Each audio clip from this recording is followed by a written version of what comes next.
Graça e paz, queridos. Sejam bem-vindos a mais um Discipulado Videira. E hoje abordando a respeito do confronto que existe em cada um dos cristãos, no seu interior e no seu exterior. Obras da carne versus fruto do Espírito. É um tema bem conhecido de nós, já ouvimos falar, já escutamos pregações a respeito, já estudamos a escola bíblica, mas hoje nós vamos relembrar um pouco mais nesse discipulado, a fim até mesmo de nós estarmos sendo adestrados um pouco mais e fortalecidos nesse conhecimento para que a gente saiba lidar com esse conflito que é gerado dentro de nós. A vontade da carne e a vontade do Espírito. Como entender um pouco desse conflito?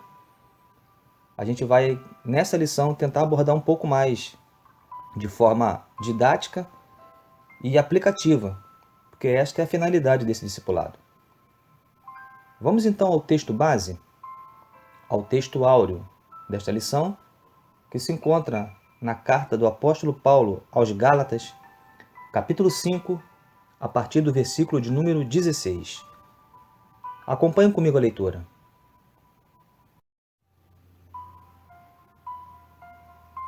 Digo, porém, andai em espírito e não cumprireis a concupiscência da carne. Porque a carne cobiça contra o espírito e o espírito contra a carne. E estes opõem-se um ao outro para que não façais o que quereis.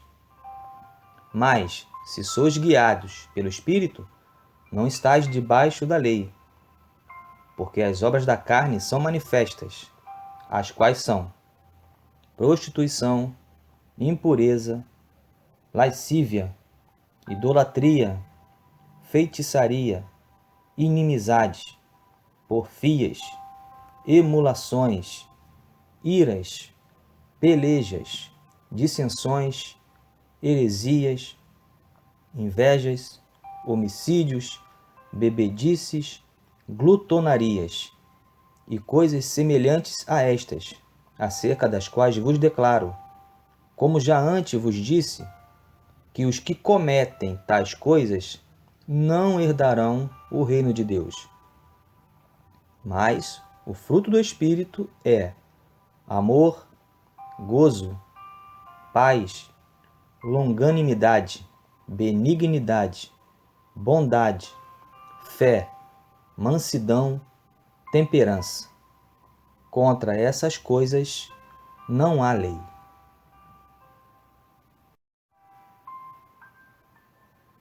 Muito bem, amados.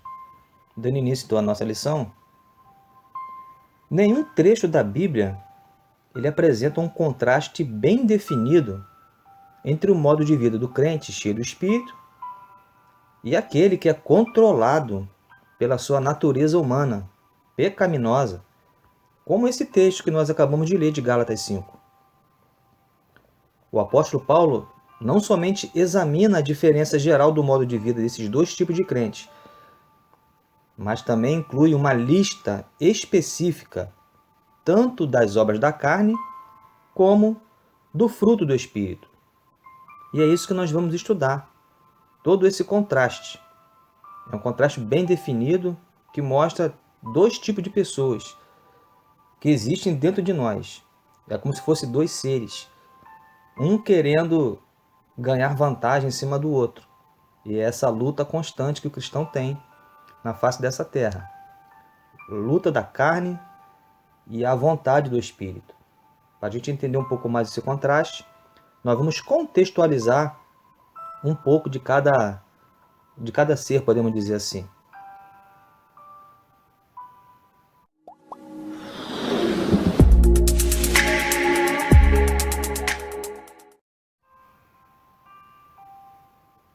Contextualizando, nós vamos entender um pouco mais a respeito da carne e do espírito. Primeiramente, vamos falar da carne. O que é a carne? Como entender um pouco mais essa natureza? A palavra carne, ela vem do grego sarx.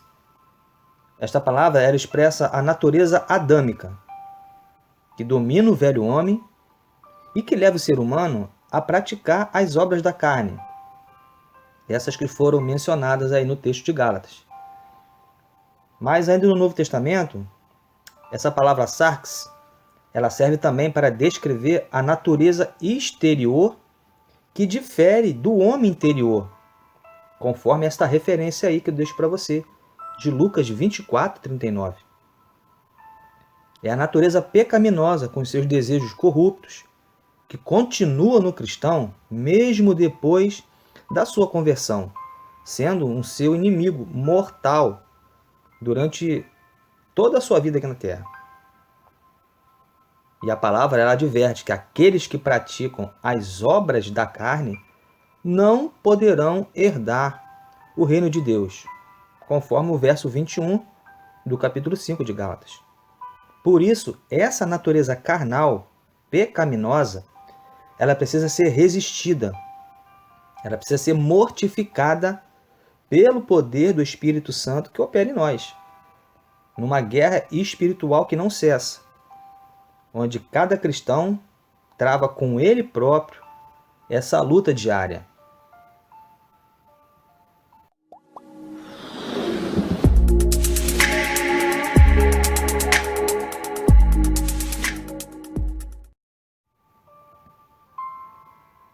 Vamos então contextualizar e aprofundar um pouco mais a respeito de cada uma das obras da carne que o apóstolo Paulo mencionou ao citar aos Gálatas.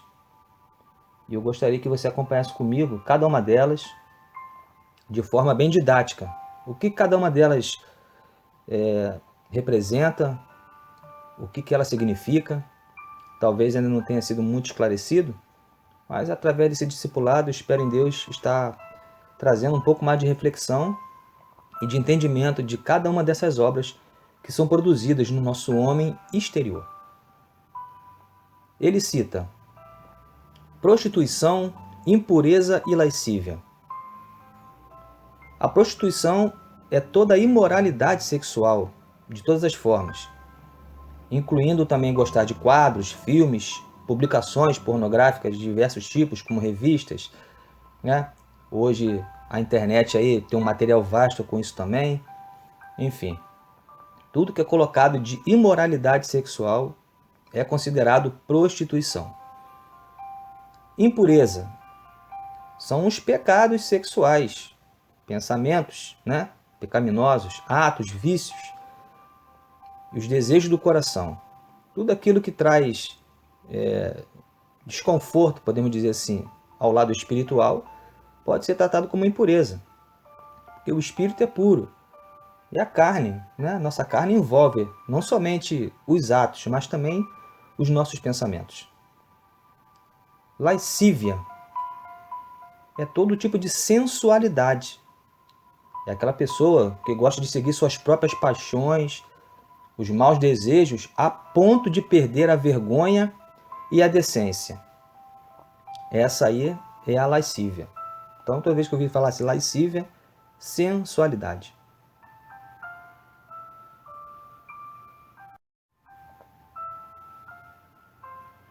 E o apóstolo segue falando: idolatria, feitiçarias, inimizades. A idolatria é toda espécie de adoração. Adoração a espíritos, pessoas ou ídolos. Coloca a confiança numa pessoa, numa instituição ou num objeto, como se ela tivesse autoridade igual ou maior que Deus e a sua palavra. Isso é a idolatria. Feitiçarias. Envolve o espiritismo, magia negra, adoração a demônios, uso de drogas e outros materiais que são colocados na prática da feitiçaria. É tudo que envolve o ocultismo. Inimizades. São intenções e ações fortemente hostis. Ou seja, aquela situação de criar antipatia e inimizade extrema, sem precedentes. E o texto segue, falando a respeito de porfias, emulações, iras, pelejas e dissensões. A porfia nada mais é do que briga, oposição ou luta por algum tipo de superioridade. Emulações é todo tipo de ressentimento, inveja amarga do sucesso dos outros, enfim. Iras, ira ou fúria, né, de uma forma explosiva, que acontece através de palavras e de ações. Pelejas, é aquele tipo de ambição egoísta, cobiça por poder. Dissensões é introduzir ensinos cismáticos na congregação sem qualquer respaldo na palavra de Deus. Ou seja, qualquer tipo de divisão, né? Até mesmo contextuando junto com heresias, né? Dissensões é um tipo de separação, né? Pensamentos e ensinamentos ou doutrinas que são colocadas sem qualquer respaldo com a palavra de Deus. E o texto segue aí com heresias, invejas e homicídios. A heresia tem até um pouco de relação com a dissensão, né? As heresias são grupos divididos dentro da própria congregação, formando ali um grupinho, né, de separação egoísta e que destrói a unidade da igreja. Isso tem base em filosofias, pensamentos, ensinamentos, doutrinas, enfim. Tudo que vai contra a raiz da palavra e que cria divisão tem a sua identificação na heresia. Invejas é antipatia ressentida contra outra pessoa que possui algo que nós não temos ou queremos. Isso a gente já conhece bastante, né? Que muito tem no mundo é gente invejosa. E o homicídio é matar o próximo por perversidade, né? Ou de forma banal.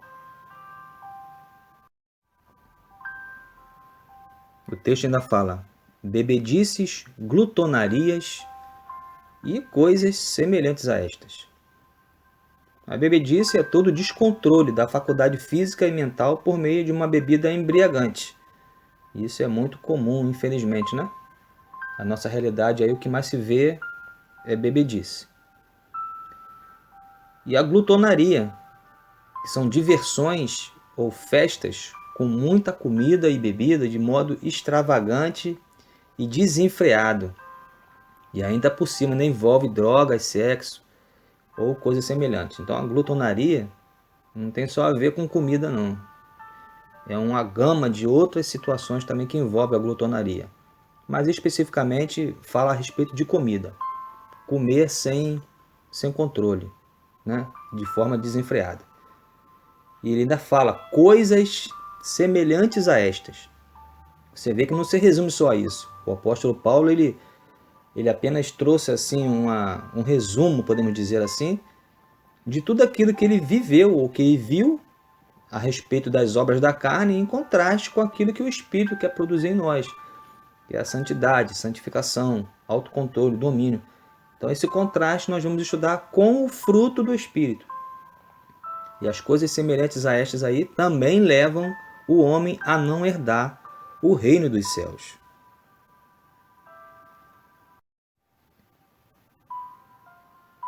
Então nós vimos aí que as palavras finais que Paulo fala a respeito das obras da carne são coisas severas e enérgicas.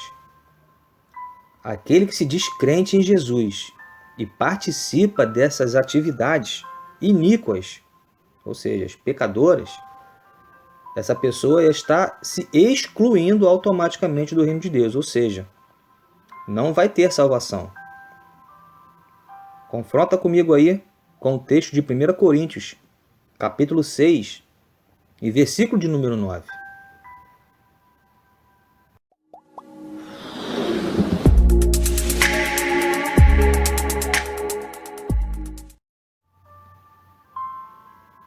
Agora vamos estudar a respeito do espírito, né? O contraste contra a carne. O que é espírito? A palavra espírito no grego é pneuma.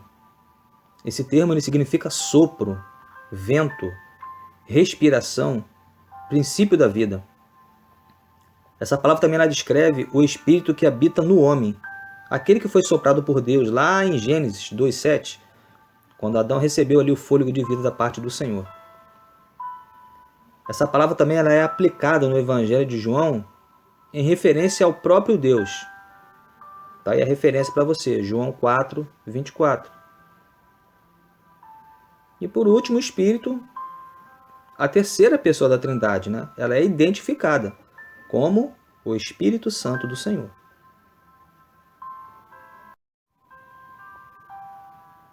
Vamos abordar agora o fruto do Espírito, o contraste com as obras da carne.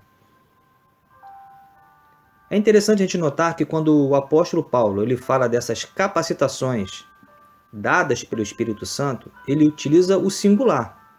Ele fala fruto do Espírito, ao invés de plural, frutos. Já quando ele escreve sobre as práticas pecaminosas, ele utiliza esse plural, né? Ele fala obras da carne. E isso acontece porque, diferentemente das obras da carne, o fruto do Espírito é uma unidade. Isso significa que todas as capacitações, elas pertencem a um único fruto. Não somos nós que produzimos esse fruto, mas é o Espírito Santo que produz em nós, de um modo que uma virtude ela está diretamente ligada à outra, e essas virtudes elas são indivisíveis. Elas não se dividem. Juntas elas formam um fruto.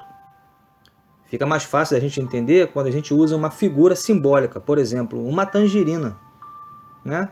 Cheia de gomos, mas que pertence a um único fruto. Então você pensa em cada virtude do Espírito em nós como sendo gomos, mas todos compõem um mesmo fruto.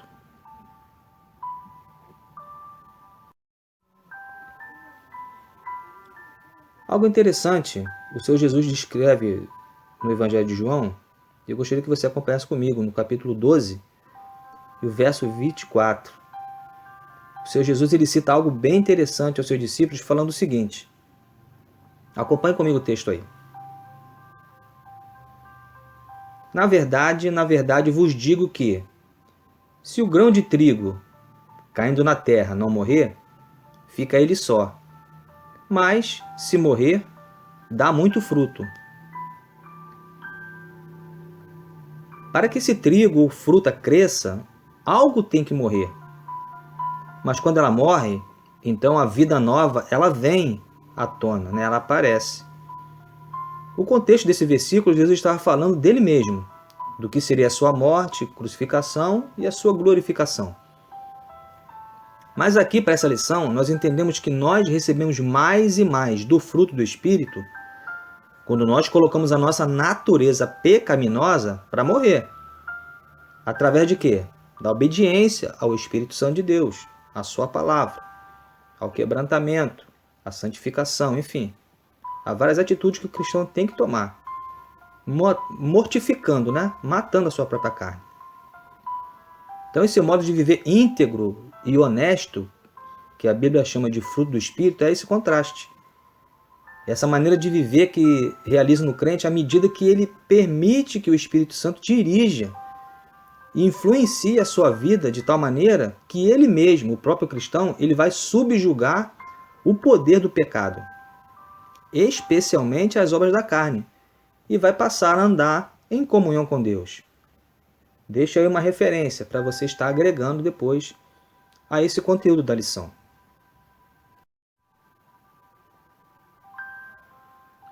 Vamos agora então esclarecer a respeito de cada fruto do Espírito que o apóstolo Paulo citou lá aos Gálatas. E ele começa falando que o fruto do Espírito é caridade, gozo, paz. A caridade, né, ou o amor, é o interesse e a busca do bem maior de uma outra pessoa, sem nada querer em troca. O gozo é aquela sensação de alegria baseada no amor, na graça, nas bênçãos, nas promessas, na presença de Deus, enfim, em todos aqueles que pertencem a Cristo e que crê nele. Esse tem a sensação, né, dessa alegria, é o gozo. A paz é a quietude de coração e mente, né? baseado na convicção de que tudo vai bem entre o crente e o nosso Pai Celestial. E o texto segue dizendo: longanimidade, benignidade, bondade e fé. Longanimidade. O que é ser longânimo? É ser perseverante, ter paciência. É ser tardio para se irar ou para se desesperar.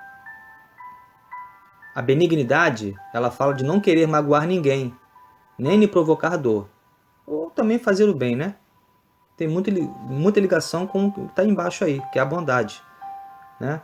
É o zelo pela verdade, pela retidão, é a repulsa pelo mal. A fé. A fé é a lealdade constante e inabalável a alguém com quem estamos unidos por uma promessa. Compromisso, fidedignidade, honestidade. E ele termina falando de mansidão e de temperança. Mansidão é moderação, associada à força e à coragem. É aquela pessoa também que é humilde, né, em se submeter quando for preciso. Aquela pessoa calma, tranquila. E a temperança é o controle ou domínio sobre nossos próprios desejos e paixões. Né? Fala também de pureza. É ser temperado, é ser equilibrado com tudo que se faz, com o que se pensa, com tudo aquilo que se sente. E o ensino final de Paulo sobre o fruto do Espírito é que não há qualquer restrição quanto ao modo de viver aqui. Ou seja, o crente pode viver, e realmente ele deve viver, e praticar essas virtudes continuamente, porque não tem nada que ele impeça. Não há condenação para isso. Né? Ele termina que contra tudo isso não há lei. Ou seja, ela não vai ser julgada em condenação por praticar o fruto do Espírito. Não vai haver nada que impeça de viver segundo esses princípios, que são destinados a todo servo de Deus e aquele que anda com Deus.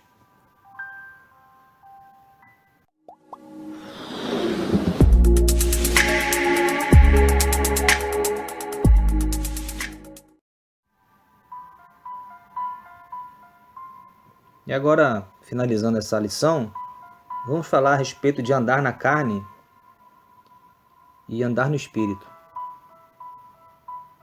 Paulo ele adverte os crentes mostrando que os que vivem segundo a carne, ou seja, têm uma vida dominada pelo pecado, esse ele jamais pode agradar a Deus. Leia comigo essa referência de Romanos, capítulo 8, e versículo de número 8. Aqueles que andam na carne não podem agradar a Deus. O viver na carne, ele opera a morte. Morte é separação, tanto física como espiritual.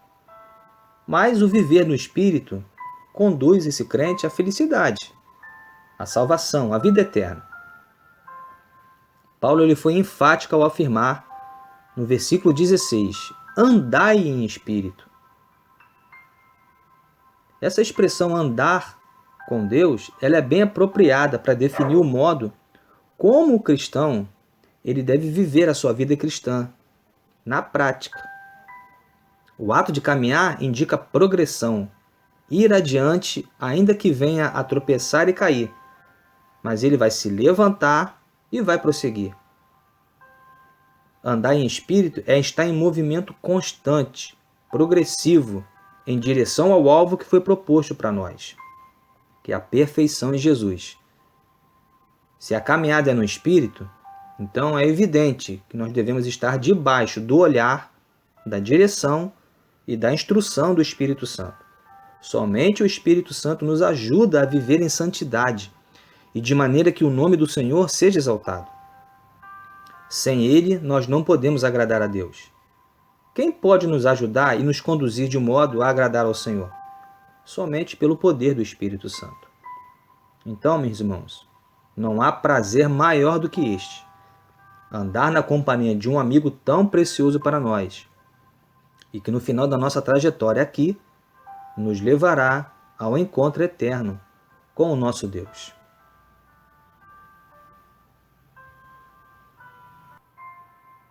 Muito bem, queridos. Encerramos mais um importante Discipulado Videira.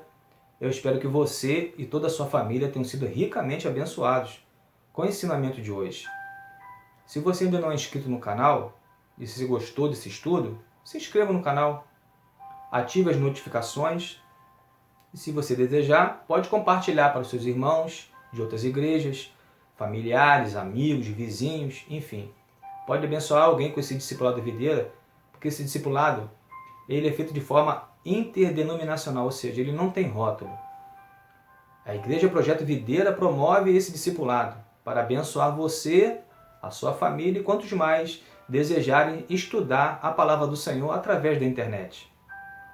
No mais, muito obrigado pela sua companhia. Que Deus abençoe você, abençoe a sua casa e até a próxima aula, se Deus assim nos permitir. Tchau, pessoal!